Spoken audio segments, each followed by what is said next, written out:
do profeta Daniel, está escrito no versículo 8 ao versículo de número 12. Portanto, naquele momento, alguns caldeus se aproximaram e acusaram os judeus. E eles disseram ao rei Nabucodonosor: ó rei, vive para sempre. Tu, ó rei, fizeste um decreto, que ao som da corneta, da harpa, sacabucha, saltério, xilófone e todos os tipos de música, todos deverão se prostrar e adorar a imagem dourada que tu ergueste. E aquele que não adorar, que seja lançado no meio de um fogo ou no meio de uma fornalha ardente. Há uns certos judeus, os quais colocaste sobre os negócios de Babilônia, Sadraque, Mesaque e Abednego. Estes homens, ó rei, não têm considerado a ti. Eles não servem aos teus deuses e nem adoram a imagem dourada que tu ergueste. Meus irmãos, nessa manhã eu quero ministrar um tema que já vem queimando no meu coração faz aproximadamente 1 ano e meio. E esse tema é as 6 ordens a caminho da fornalha. Nós estamos diante do livro do profeta Daniel. E esse livro revela os desafios que Daniel viveu, estabelecido dentro de uma nação que não era nação desde a sua infância, desde o seu nascimento. Daniel está em um ambiente e está vivendo um período caótico, em um declínio dentro de Israel moral e espiritual, pois Daniel agora é levado em meio ao cativeiro babilônico, quando justamente em um período de tempo Jerusalém estava festejando e cultuando de uma forma contrária, e enquanto isso Babilônia estava decaída, fraca, debilitada, e agora Deus vai se utilizar de uma nação tão perversa para trazer Israel de volta para a sua presença. O contexto histórico mostra-nos que no ano 626 a.C., Nabopolassar, ditador da dinastia caldeia, foi entronizado no reino babilônico, quando os babilônicos estavam declarando independência do Império Assírio em declínio, aliando-se o Medo no leste. Foi justamente nesse período onde justamente ele começa a testar a força do exército decaído de Babilônia. E no ano 612 a.C., ele vai destruir os ninivitas, que eram uma nação tão perversa, que abria os ventres das mães grávidas, dissipava os dedos de pessoas, jogavam pessoas no meio de uma fogueira para ser queimada e assada no meio do fogo ainda vivo. Não só isso, mas também destruíram uma nação tão destruidora que foi justamente os sírios. E alguns que sobreviveram daquele massacre ficaram apenas para ficar de lembrança na memória do povo que sobreviveu. Nabopolassar agora está vindo com força, com habilidade e com ousadia, tentando tomar todos os territórios perdidos por Babilônia. Haja vista que agora ele consegue observar para dentro de Jerusalém. E quando ele olha para dentro de Jerusalém, ele tem uma ideia de tentar invadir Jerusalém. Mas a história diz, e alguns eruditos relatam, que Nabopolassar morre tentando invadir Jerusalém. E agora o trono de Babilônia está vazio. Só que em um interim de tempo esse trono será ocupado por alguém que tem mais habilidade, mais ousadia e mais audácia no seu coração. Essa pessoa que vai sentar no lugar de Nabopolassar é seu filho Nabucodonosor. Quando Nabucodonosor senta após a morte do seu pai, Nabucodonosor começa agora a testar a força de Babilônia, começa a tomar os territórios perdidos por seu pai, e ele vai observar Judá, ele vai olhar para dentro de Jerusalém. Ele não morre tentando invadir,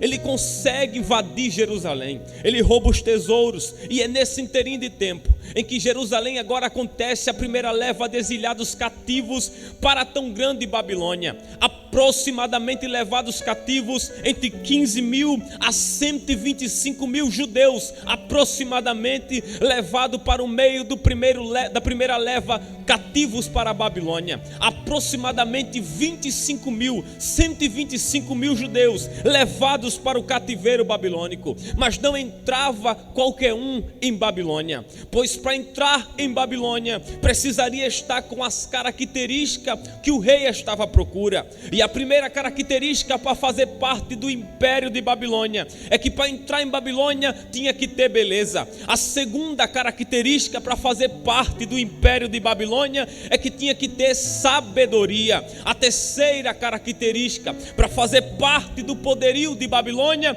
é que tinha que ter inteligência. A quinta característica para fazer parte do poder de Babilônia é que tinha que ser trabalhador. Não entrava preguiçoso em Babilônia, não entrava qualquer um que pudesse só apenas querer passear dentro de Babilônia, porque Babilônia era justamente uma das maiores potências política religiosa do mundo antigo. Haja vista que dentro de Babilônia existia a maior faculdade para quem quisesse crescer, prosperar e ficar enriquecido, corria para a Babilônia. Dentro de Babilônia era justamente onde se tinha um jardim suspenso que Nabucodonosor havia mandado fazer para sua esposa dentro de Babilônia. Não só isso, mas Babilônia atualmente encontra-se debaixo do rio Eufrates submersa. Mas Babilônia era tão poderosa, Babilônia era tão gloriosa, que foi considerada a primeira cidade dinastia a ser fundada do mundo antigo, conhecida também como uma das 7 maravilhas do mundo antigo. Então não era qualquer um que fazia parte de Babilônia. Para fazer parte de Babilônia precisaria estar com as características que o rei estava procurando. Ele levanta agora Nebuzaradã, comandante do seu exército, e ele dá ordem: leve todos para a Babilônia. Enquanto está indo uma coletividade, levados em meio ao cativeiro babilônico, existia 4 moços judeus, 4 moços que não tinham as instruções de Babilônia, mas tinha a sua vida enraizada nas multuras e no exemplo de Jerusalém. Haja vista que agora está no meio daquela multidão Daniel, Ananias, Misael e Azarias. E agora Nabucodonosor vai justamente levantar um moço chamado Aspenas, príncipe dos eunucos, para fazer tudo no meio daquela multidão, e inclusive mudar toda a trajetória e toda a rota da história dos 4 judeus. Só que na minha conjectura eu vejo aquela multidão entrando dentro de Babilônia, e eu vejo Ananias, Misael e Azarias logo indo à frente e sendo movido pela beleza de Babilônia. E não se tinha como não ser levado pela beleza de Babilônia, porque Babilônia é considerada como a Dubai do século 21 que nós vemos hoje por aí. Não é qualquer um que pisa aos pés em Dubai, não é qualquer um que entra dentro daquele país, não é qualquer um que faz parte daquele ambiente. Era a mesma coisa de Babilônia. Então quando Ananias, Misael e Azarias vai entrando dentro de Babilônia, os seus olhos começam a se admirar. Que beleza é essa? Que poderio é esse? Que ambiente é esse? Que glorioso é esse lugar? E enquanto eles vão entrando no capítulo 1, logo atrás, pastor Márcio, está vindo um crente, e esse crente é diferenciado. Esse crente chama-se Daniel, que enquanto seus amigos estão sendo levados pela beleza de Babilônia, no versículo de número 8, Daniel vai ouvir o Aspenas olhando para ele. Justamente ele começa a mudar primeiro o nome deles, ele muda o nome de Daniel, ele muda o nome de Ananias, Misael e Azarias para Sadraque, Mesaque e Abednego. E agora a segunda coisa que ele faz é justamente trocar as vestes dos 4 hebreus. Quando ele muda as vestes dos 4 judeus, ele vai para o terceiro ponto: mudar os estudos de Jerusalém para os estudos de Babilônia. Não só isso, mas chega no quarto e último ponto, ele chega com a bandeja pronta para colocar as iguarias e a bebida do rei dentro do alimento, do cardápio dos 4 judeus. Não só isso, mas eles tinham que beber, que comer, para se apresentar diante de Nabucodonosor, após um período de tempo de 3 anos aproximadamente. Mas nos 10 primeiros dias que eles estavam em Babilônia, eles tinham que se apresentar diante do rei. Então Daniel agora tem uma ideia, ele propõe um propósito no seu coração. E detalhe, não foi Deus que abriu os céus e disse: se posicione. Foi ele quem decidiu: ninguém vai mudar os meus costumes nem a minha adoração. Eu estou em Babilônia, mas eu não sou de Babilônia, eu sou de Jerusalém. Vocês trocaram as minhas vestes, mudaram meus estudos e me arrancaram do colo da minha mãe, mas nada faz Jerusalém sair de dentro de mim. Eu sou dele e ele é meu, eu sou dele e ele é meu, e ninguém me arranca de Jerusalém. Só que agora ele vai enlouquecer ainda mais, porque no versículo versículo de número 10 do capítulo 1, Daniel vai olhar para ele e vai dizer: ninguém vai comer, ninguém vai se contaminar, ninguém vai profanar o nome de Deus, porque a palavra contaminar no original significa Gaal, e a palavra Gaal é sinônimo do verbo da palavra manchar, poluir, denegrir, profanar. E Daniel estava dizendo: eu não vou me contaminar, e nem Ananias, nem Misael, e nem Azarias também vai. Então acabou essa história. Então Aspenas olha para ele e diz: Daniel, o rei vai cortar a minha cabeça se vocês não comer, se vocês não beber, e se vocês não estarem robustos, belo diante da sua presença,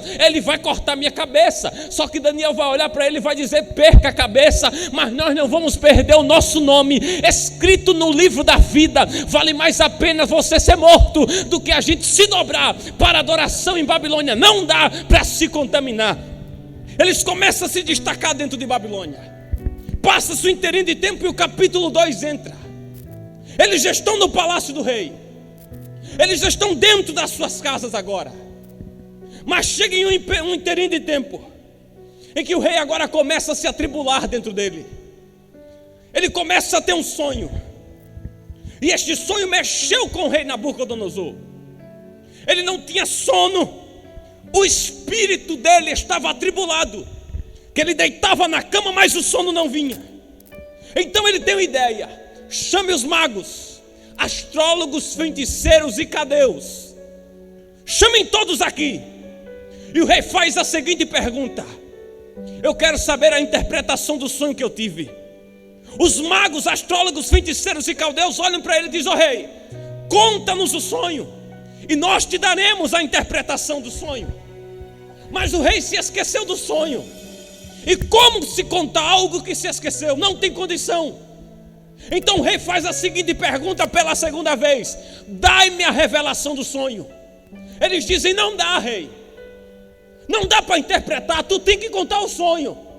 Então o rei percebe que eles queriam ganhar tempo para mentir, enganar e cobiçar. Então o rei faz a seguinte palavra: quem me dará a interpretação do sonho, eu darei honra dentro de Babilônia, eu darei presente dentro de Babilônia. Porém, quem não conseguir me dar a interpretação do sonho será morto imediatamente. Porque os magos, astrólogos, feiticeiros e caldeus, eles entendiam de outras coisas, mas de revelação não. Porque só entende de revelação quem ora. Deus não dá pérola para porco, e Deus não se revela para quem não se entrega por inteiro para Ele. Deus não se revela para quem não busca por Ele. Todos são mortos, pois disseram para o rei: não há ninguém sobre a face da terra e nem dentro de Babilônia, rei, que possa te dar a interpretação. Porém, eles se esqueceram quem estava dentro de Babilônia. Enquanto na visão dos magos, astrólogos, feiticeiros e caldeus não existia ninguém. Salmo 53 e versículo de número 2: Deus olhou do céu para a terra, entre os filhos do homem, para ver quem tivesse entendimento e quem buscasse por ele. Eles se esqueceram, pastor Márcio, que dentro de Babilônia estava Daniel, Ananias, Misael e Azarias, que não foram gerados de Babilônia, mas tiveram sua história concretizada em Jerusalém. Porque Babilônia tem o que Jerusalém não tem, mas Jerusalém tem o que em Babilônia também não tem. Babilônia tem fama, status, reconhecimento e glória humana, mas Jerusalém tem graça, presença, poder e unção que desce toda hora. Enquanto os magos, astrólogos, feiticeiros e caldeus diziam: não tem ninguém que possa dar a interpretação do céu, Deus sabia que tinha alguém ali dentro. Porém, dentro do palácio de Nabucodonosor está tendo um alvoroço. Ele está selando um decreto, e ele dá a obrigação na mão de Arioque, capitão da guarda do rei. E ele diz: Arioque, matem todos os sábios de Babilônia, inclusive Daniel e seus amigos agora. Arioque chega na casa de Daniel e bate dentro de Babilônia. Abre a porta, Daniel, eu vim com o decreto do rei.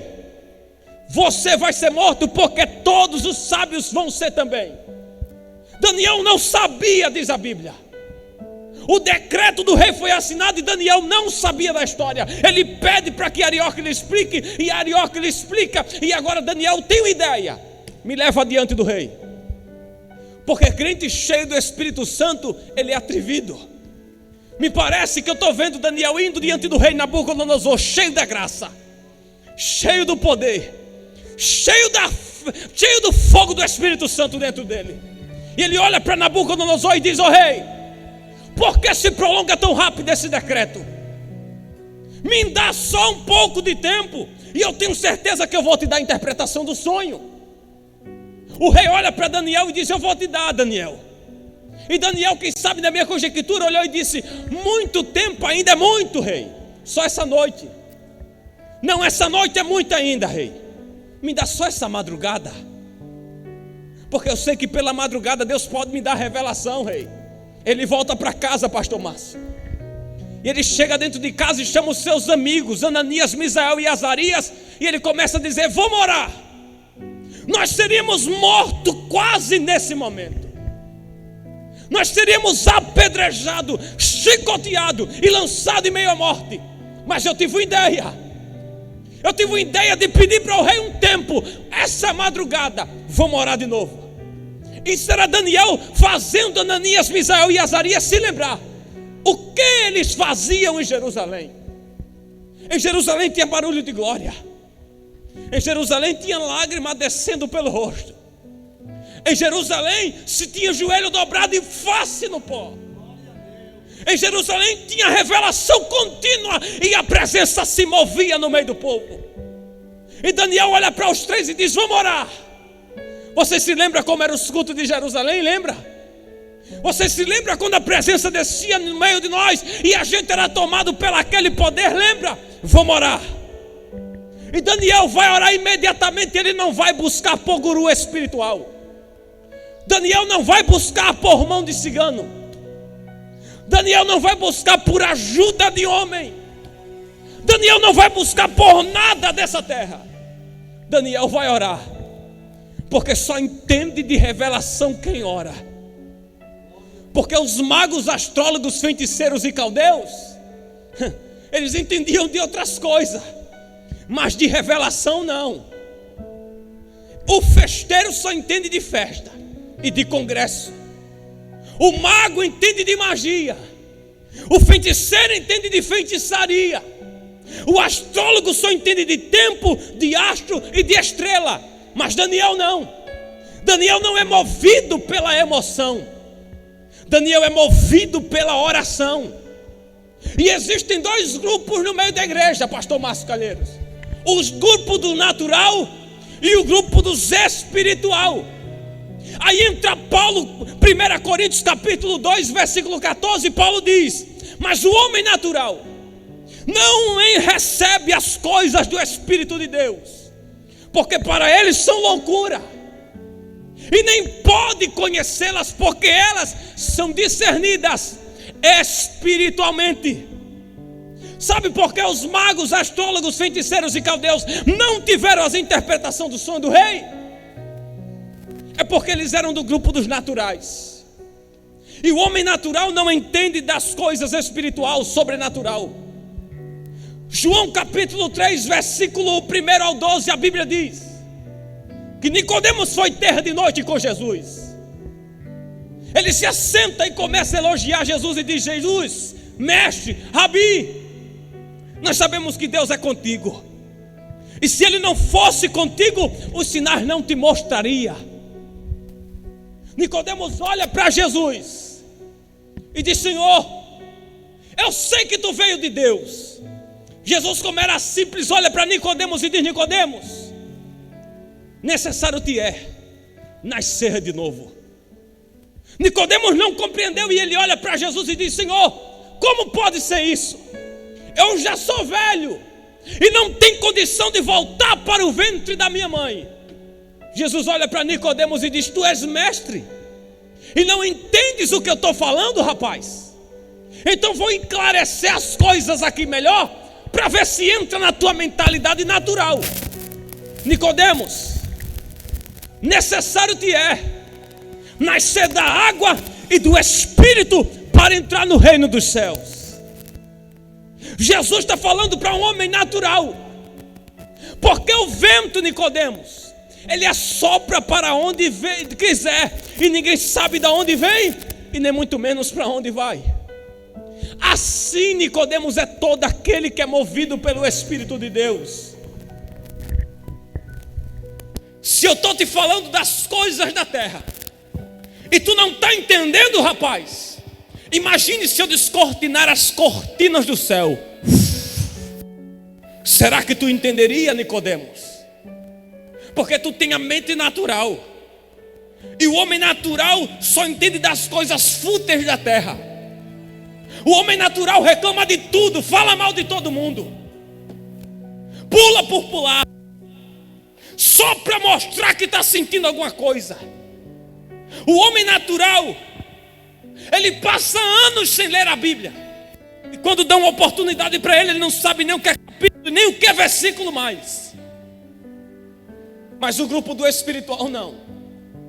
Ninguém está vendo ela, ninguém está vendo ele, mas já chega se quebrantando e querendo ouvir a voz de Deus. O homem que anda no sobrenatural, ele é mal visto, nem sempre é honrado, mas nada faz largar a cruz por nada. Porque o que move ele não é a emoção, não é o momento, não é o ambiente, é a oração. Enquanto o grupo dos naturais não quer adorar, reclama do culto, julga quem errou no tom da música, julga que a cantora não soube fazer o lá, o si, o dó, o ré, reclama do pregador que grita muito, não sabe da hermenêutica nem da exegética. Mas o grupo do espiritual não. Ele não veio olhar quem ia pregar, ele não veio olhar quem ia cantar, ele veio receber o que o pregador veio trazer e falar. Mas a geração que ninguém está vendo, mas está se envolvendo no sobrenatural, ela chega dizendo: eu vim ver um menino pregar, eu vim ver Deus usar a boca do homem e falar. O que me chama a atenção é que Daniel não ora quando pedem para orar, Daniel não ora quando dá, Daniel não ora quando tem festa ou quando tem congresso. Daniel não é movido por nada de baixo, Daniel é movido pela oração. E se pudesse, Daniel orava de manhã. Se não pudesse orar de manhã, Daniel estava com o joelho dobrado e a face no pó pelo período da tarde. Se não pudesse orar de manhã e nem de tarde, ele orava de noite. Porque só entende de revelação quem ora. Capítulo 6, Dário faz um decreto: ninguém vai adorar e orar a outro Deus senão a mim. Inimigos de Daniel vão até a sua casa, vê as janelas abertas para a banda de Jerusalém, e tem alguém com o joelho no chão, com as mãos levantadas. E Daniel está orando, porque só entende de revelação quem ora. Ele chega, pega, coloca Daniel na cova, e na beira da cova ele chega e diz: Daniel, Deus a quem tu continuamente serves, não é eventualmente, não é em momento qualquer, é continuamente. Na segunda tem joelho dobrado, na terça tem criticador, mas está com a face no chão e joelho dobrado, mas não vai parar. Na quarta está tudo fechado, mas está com o joelho no chão e boca no pó e continua orando. Na quinta tem o joelho dobrado, na sexta tem joelho no chão, no sábado, no domingo, é continuamente. Porque só entende de revelação quem ora. E pela madrugada a oração de Daniel foi: Senhor, revela o que tu tens para revelar, faz o que tu tens para fazer. E pela madrugada Deus abre os céus e envia a revelação para o coração de Daniel. E Daniel ergue as mãos e começa a adorar e diz: bendito seja o teu nome de eternidade a eternidade. O Senhor muda os tempos e estabelece as estações. O Senhor estabelece reis e remove rei do trono. O Senhor é quem dá a sabedoria ao sábio e revela as coisas secretas e profundas, e sabe tudo que há nas trevas e tudo que há na luz. Ele vai até Arioque, irmã Janiceide. Arioque, quem sabe, já estava com a espada na mão, pronta para decepar a cabeça de Daniel e dos 3 amigos dele. Mas quem ora tem revelação, tem intimidade, tem joelho no chão. E eu nunca vi ninguém parar quem ora. Daniel chega e diz: Arioque, ninguém vai morrer mais. Me leva diante do rei agora. Mas antes, cessa o luto dentro desse lugar. Não morre ninguém dentro dessa casa. Não vai morrer ninguém, Arioque. Por que, Daniel? Eu tenho a revelação. Me leva diante do rei, que eu vou dar para ele. Eu vou dar para ele o que ele quer ouvir. Ele chega diante do rei, e o rei olha para ele e diz: és tu capaz de dar a interpretação para mim? Tu és o menino, não tem condição de me dar a interpretação, Daniel. E Daniel levanta a sua voz e diz o segredo: que o rei Agizio, nem muito menos os homens que tu pediu poderia dar, rei. Nem os astrólogos, nem sábios, nem magos, nem caldeus, ninguém poderia te dar. Nem muito eu poderia dar, rei.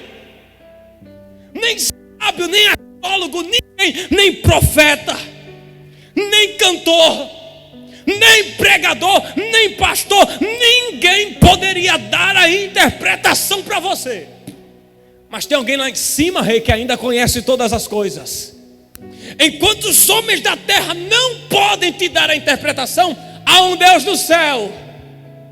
E esse me deu a revelação, rei. Quando tu estava deitado na tua cama, e tu viu, quando aquela estátua de ouro, quem sabe na minha conjectura, a boca do rei começa a desfalecer e começa a se abrir. Com certeza os olhos do rei ficou de olhos arregalados, porque ele pensava que ninguém poderia dar a interpretação. Só que Daniel olha e diz: não há nada que fique em secreto diante desse Deus.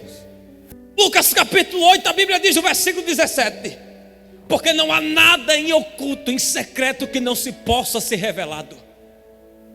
Quando tu estava deitado e aquela estátua tu viste, sono nenhum vinha na tua vida. A cabeça era de ouro fino, rei. O peito e os braços de prata. O ventre e a coxa era de bronze. As pernas de ferro e o pé era justamente de barro, rei. Mas tu viu, quando veio uma pedra do céu, rei. E tudo isso só durou até que. E segundo o dicionário Aurélio, essa expressão até que é justamente um limite de tempo. E eu mexi com isso, irmã Janicleide. Eu passei noite e dia perguntando para o Espírito Santo. Procurei no livro, não vi isso não. Procurei para alguém, perguntei para um amigo, ninguém poderia dar não. E eu disse: tem alguma coisa nessa estátua aí. E o Espírito me revelou que a cabeça era o reino de Nabucodonosor. O peito e os braços de prata era o reino do Medo-Persa de Dário, que se levantou. O ventre e o quadril era justamente o reino da Grécia, de Alexandre o Grande, que estabeleceu aquele império. As pernas de ferro era justamente o período do Império Romano, que o ferro representa a força de Roma. Mas os pés de barro representam a fragilidade de Roma. O poderio da estátua estava na parte de cima. E quando a gente vai fazer uma casa, a gente não começa pelas colunas, pela porta, pelo banheiro. Quem entende de engenharia sabe que toda a construção hoje começa-se pelo alicerce da casa, para ter firmeza na construção, para quando o vento e a tempestade bater, a casa não caia. É por isso que o próprio Jesus disse que o homem prudente edifica a sua casa sobre a rocha, que vem o vento, a tempestade e ela não cai, porque é o alicerce de baixo que sustenta toda a estrutura do ambiente. Mas o pé era de barro, era a parte mais frágil da estátua, eram os pés. Isso era Deus dizendo: o seu reinado, a sua soberba, a sua ganância vai durar um pouco de limite de tempo, rei. Daniel está olhando para o rei e está dizendo: a tua casa, ela vai cair já já. O teu poderio vai ficar no meio do chão. Porque diante de todos eles que eu vou levantar uma igreja. E eu vou levantar um governo. E o meu reino eu vou estabelecer na terra. O rei se incomoda com aquilo. Ele dá honra, presentes para Daniel. Não só isso, mas levanta como chefe dos governadores de Babilônia. Ora, Daniel tinha uma ideia. Coloque, rei, Sadraque, Mesaque e Abednego no meio das coisas da província de Babilônia. Coloque, rei, eles para se interagir no meio de Babilônia. O rei faz como Daniel pede. Só que em um interim de tempo, ao pouco tempo ele constrói a estátua. Alguns dizem que foi uma imagem para seu pai. Outros dizem que foi a imagem de Nabucodonosor. E essa estátua, segundo alguns eruditos, diz que ela era maior do que a estátua do Cristo Redentor no Rio de Janeiro. E todo o povo deveria ir para a consagração da estátua que Nabucodonosor ergueu dentro de Babilônia. Um arauto começa a clamar no capítulo de número 3. E ele diz: juntem-se, governantes, conselheiros, oficiais, todos da província de Babilônia, venham para a consagração da estátua. E o primeiro decreto chega. O rei diz: todos aqueles, quando ouvir o som da harpa, sacabucha, saltério, xilófone e todos os tipos de música e a orquestra, devem se prostrar diante da imagem de ouro que eu levantei. Mas quem não se prostrar, que seja no meio da fornalha de fogo imediatamente. A banda toca e o povo se dobra. E quando o povo se dobra agora, existe um grupo que está observando quem não iria se dobrar. A Bíblia diz que alguns caldeus observam 3 moços de pé. Lembra que Deus falou para o coração de Daniel que ele iria estabelecer um reino dentro da terra e que esse reino não iria se abalar? Estava sendo representado nos meios dos 3 judeus. O reino que Deus disse: eu vou levantar, estava sendo representado em Daniel, em Sadraque, Mesaque e Abednego. E quando alguns caldeus olham os 3 de pé, ele chega diante do rei e diz: ó rei, existem 3 moços que estão de pé aqui. Eles não servem aos teus deuses e não adoram a imagem que tu levantou, rei. Tu fizeste o decreto dizendo que ao som da harpa de toda a banda, todo o povo deverá se prostrar. Só que esse grupo se incomoda com quem está de pé. E sempre quem está cabrado embaixo se incomodar com quem está de pé, e sempre vai fazer de tudo para puxar quem está de pé para se dobrar. Porque para os alguns é normal se prostrar diante dos decretos que é feito em Babilônia. Para os alguns é normal falar como todo mundo fala em Babilônia. Para os alguns é normal vestir o que todo mundo veste em Babilônia. Para os alguns é normal cantar música mundana em Babilônia e misturar as músicas de Babilônia com a adoração de Jerusalém. Para os alguns é normal participar de Babilônia e participar de Jerusalém. Só que os alguns tanto faz ter uma identidade aqui dentro, como faz ter outra identidade lá fora. Eles se incomodam com os 3 judeus de pé, que agora eles vão olhar para o rei, e o rei vai se incomodar. Chamem imediatamente agora. Vem a segunda ordem e diz: quem não se prostrar mais uma vez, que seja lançado no meio de uma fornalha de fogo ardente. Mas só que no versículo 12, eles dizem para o rei: há uns certos judeus aí, rei, que não quer se prostrar, não. E esses judeus, eles vieram cativos de Jerusalém, estão aqui em Babilônia já faz muito tempo, rei. E até hoje não comeram das iguarias. Até hoje não beberam do vinho do teu trono e do teu palácio. Até hoje não desceram para a participação da adoração em Babilônia. Eles não vão se prostrar. Quem é esses 3 judeus? É crente. E os incomodados é o sistema que tenta ludibriar a mente da igreja. E me deixa abrir um parênteses para correr para o final dessa mensagem. O sistema está tentando abafar com a igreja. Está querendo parar o prosseguimento da adoração da igreja. Fazem de tudo para matar a nossa geração. Colocam um tal de ideologia de gênero, dizendo que menina não nasceu menina, dizendo que menino não nasceu menino. Dizem que a igreja precisa ser algo social, normal, sem muito barulho. Se o próprio Jesus falou no Monte das Oliveiras para os discípulos: não se ausentem de Jerusalém, até que do alto sejam revestidos de todo poder. E a palavra poder no original é dínamos. E a palavra dínamos no original é dinamite. O sistema se incomodaria naquele dia, porque o barulho da festa do Pentecoste fora iria ser incomodado pelo poder da dinamite do Espírito de Deus que iria explodir dentro do lugar da adoração.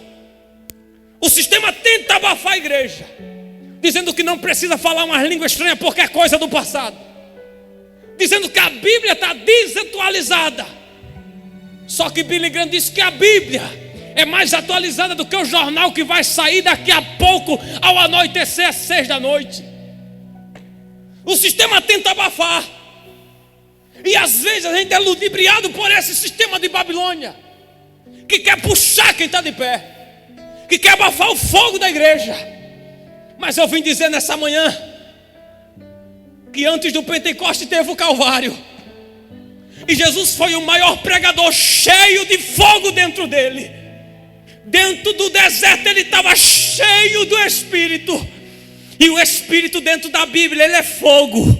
O Espírito dentro da Bíblia, ele é água. O Espírito dentro da Bíblia, ele é a pomba quando o céu se abriu e João disse: eis o Cordeiro de Deus que tira o pecado do mundo. Ninguém vai parar a adoração da igreja. Podem até decretar para fechar a igreja, podem até colocar a igreja esquartejada ou colocada de canto, podem selar decreto na porta da igreja dizendo: não vai ter culto. E se a gente não puder adorar dentro da igreja, tem a rua para a gente adorar. Se não puder adorar na rua, a gente vai dentro da caverna. E se não puder dentro da caverna, a gente espera a trombeta tocar. Mas em Jerusalém não vai ter decreto de homem, só vai ser barulho de glória, adoração e festejamento dentro do lugar da adoração. Eu não sei se você está se incomodando com Babilônia, mas alguns estão querendo travar o fogo e a adoração da igreja. A gente tem que voltar a ser cheio do Espírito de novo, dentro dessa Babilônia que quer matar nossos filhos, quer matar nossa família, quer matar nossos parentes. E Deus me trouxe para lhe dizer: não vai ter morte em Babilônia. Eu estou levantando uma nova geração cheia do Espírito de Deus e de revelação de graça para resistir os alguns dentro de Babilônia. Não pare, porque é hora de você parar agora. Daniel olha e diz: ó rei, eles não vão se prostrar. Ó rei, pode colocar sentença para lá e para cá. E como diz as irmãs do ciclo da oração, Deus não trabalha com arrumadinho. Pode mexer ali, rei, pode mexer aqui, mas os judeus não vai descer, eles não vão se prostrar. É justamente nesse interim em que entra a terceira ordem do rei. A fúria domina o coração de Nabucodonosor, e ele sentença, e ele decreta: prepara a fornalha de fogo. Sadraque, Mesaque e Abednego, vocês não adoram a imagem que eu levantei? Nós não iremos adorar, rei. Vocês não vão se curvar? A gente não vai, rei. Terceira ordem: nós não vamos descer, rei. O rei olha e diz: Que Deus é esse que pode os livrar da minha mão? Que Deus é esse que pode livrar vocês da sentença da fornalha de fogo? Eles olham e dizem: Rei, você pode tocar a banda inteira, pode aquecer a fornalha 7 vezes mais, pode aquecer e pode aquecer com força, mas a gente não é daqui não, rei. A gente é de Jerusalém. A gente não para a oração. Se a gente não puder adorar com a boca, o coração da gente está pulsando e está dizendo: eu sou de Jerusalém. Eu sou de Jerusalém. Eu sou de Jerusalém. Quando eles observam, o rei olha e diz: quem é o Deus que pode os livrar da minha mão? Nós não podemos te dizer, rei, que Deus é esse. Nós não iremos falar, mas se Ele quiser, Ele vai se revelar dentro daquela fornalha já já para nos livrar. Quem homem é esse? Disse os discípulos dentro do... A tempestade e a fúria do vendaval. Que homem é esse que até o vento e o mar lhe obedecem? Deus falou a Moisés: eu sou o que sou, Moisés. Que nome é esse, Deus? Eu sou o que Israel precisa que eu seja na vida deles. Me explica, rei, me explica, Deus. Eu sou o pão da vida para o necessitado. Eu sou a água que sacia a sede do cansado. Eu sou a videira verdadeira. Eu sou a raiz de Davi. E eu sou também o rebento de Jessé. Se tu não quiser entender, eu vou mais profundo, Moisés. Eu sou o alfa, o ômega, o princípio e o fim. Eu não estou entendendo, me explica, Deus. Eu vou te explicar. Enquanto tu ainda estava no pensamento da tua mãe em nascer, eu olhava para o sol, a lua, as estrelas na minha mente e dizia: haja luz e houve luz, haja expansão de água e houve expansão de água. Eu olhei para a eternidade e disse: eu vou me despedir de toda a minha glória, eu vou descer para a terra e eu vou marcar a minha geração, é o meu sangue, a minha cruz. Eu sou o que sou. Ele não vai provar agora, rei, mas não joga no meio da fornalha agora. Parecia, na linguagem nossa aqui nordestina da gente, parecia que ele estava dizendo: a gente não é cabra foxo não, meu filho. Pode descer o chicote, mas desça com força, porque a gente não tem medo de decreto de homem. A gente é movido pelo Deus de Israel e a gente não vai se prostrar. E o rei faz o quarto decreto: pegue os homens mais fortes agora, levem-o para dentro da fornalha de fogo. Quando os homens vão chegando perto da fornalha de fogo, pastor Márcio, é isso que mexe comigo aqui. Quando eles chegam perto e os 3 estão na frente deles, protegendo eles do fogo da fornalha, está na Bíblia. E o fogo consome os homens que levaram os 3. Então por que o fogo não consumiu os 3 que estavam na frente, Sadraque, Mesaque e Abednego? Por que o fogo foi matar os 3 homens que estavam levando os 3 jovens para o meio da fornalha? É porque o fogo era um fogo diferente que estava ali dentro. E esse fogo tu sabe quem é. O fogo que estava dentro do fogo da fornalha era um fogo maior do que o fogo, maior do que a física, maior do que a química. Esse fogo era muito maior do que o fogo do homem. Esse fogo matou os 3 que levou eles. E agora eles são levados. E eles são jogados no meio da fornalha de fogo ardente. Eles são jogados agora. E eles aquecem a 5ª ordem. Aqueça a fornalha 7 vezes mais. Eles chamam os 3, leva para a fornalha de fogo. E eles dizem: nós não vamos nos prostrar. E só dentro do capítulo 3 existe 12 vezes a expressão da palavra não, que sai da boca dos 3 judeus. Dentro do capítulo 3 do livro de Daniel existe 12 vezes a expressão da palavra não. Eles estão prestes para descer no fogo da fornalha. E a palavra não que sai significa palavra de decisão. Está na Bíblia que a palavra de crente não é outra, é sim, sim ou não, não. Quando eles dizem nós não vamos nos prostrar, aparece 12 vezes a expressão não.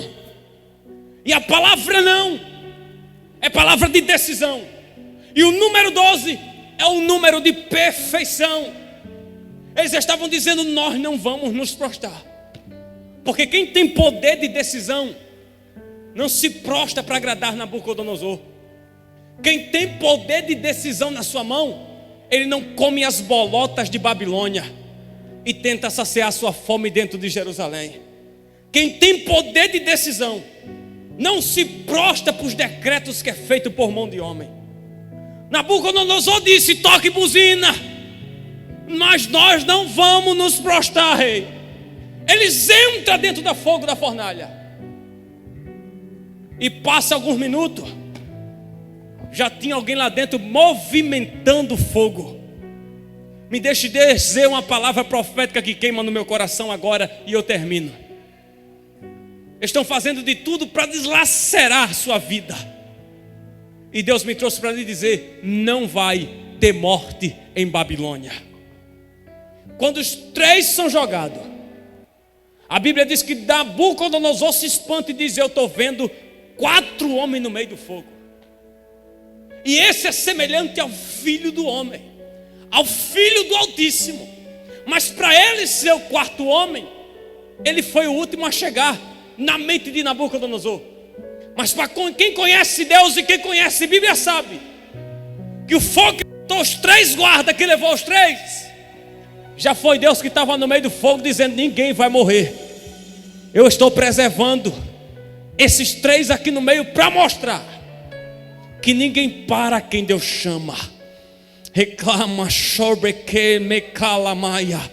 Tem como você olhar para a pessoa que está do seu lado da sua casa, e tem como você dizer para essa pessoa que está do seu lado: diga para ela, quem tem poder de decisão não para no meio da guerra. Quem tem poder de decisão continua sem beleza, sem status, sem dinheiro. Quem chamou foi Deus. Quem levantou foi Deus. Quem vai sacudir é Deus. Quem tem poder de decisão não muda. Nabucodonosor diz: eu estou vendo o 4º homem. Aí ele agora sai vivinho no meio do fogo. Aí entra Paulo, capítulo 12, versículo 1. Ele disse: rogo-vos, pois, irmãos, pela compaixão de Jesus Cristo, que apresentai os vossos corpos como um sacrifício vivo. Eles não sabiam que naquele dia não precisava de cordeiro para ser o culto. O culto seria os 3 judeus no meio do fogo. Meu irmão, quem joga crente no meio do fogo perde a viagem, perde a passagem, perde a rodinha de fofoca. Porque crente desde 1910 é movido do fogo, é crescido no fogo e é envolvido pelo fogo do Espírito. E esse fogo nessa manhã está entrando dentro das Babilônias que estão tentando parar a família, tentando destruir sonho. E Deus me manda dizer: não vai morrer ninguém em Babilônia. Eu vou cuidar de Daniel, Sadraque, Misael e Azarias dentro de Babilônia. Já, mas ninguém morre. Ele sai vivinho do meio do fogo. E diz a Bíblia que Nabucodonosor pega o anel, pega a folha e sentença a 6ª ordem: a partir de hoje ninguém vai adorar outro Deus de maneira nenhuma a não ser o Deus de Daniel. Ele é Deus em cima no céu, Ele é Deus embaixo na terra. Ele é Deus que manda nos céus, Ele é Deus que manda na terra. Eu não sei o que você veio ouvir aqui, eu não sei o que você vai ouvir mais tarde. Eu sei que é Santa Ceia, mas faça uma reflexão, que estão tentando fazer de tudo para lhe puxar para baixo. E você só não morreu por causa da graça e do 4º homem que está dentro do fogo com você. Você queria desistir de cantar, de pregar, de estar na igreja, porque a fornalha está sendo aquecida e você não sabe mais o que faz. Ora e pense em parar. E Deus hoje me trouxe para lhe dizer: eu estou no meio do fogo com você e até agora você não percebeu. Você não notou até agora que o fogo só não te queimou porque eu estou dentro dele. Mas se eu sair, tu morre. Mas hoje eu estou te chamando para vir para fora dessa fornalha que estão preparando para você. Aonde está a primeira vida para Jesus nessa manhã?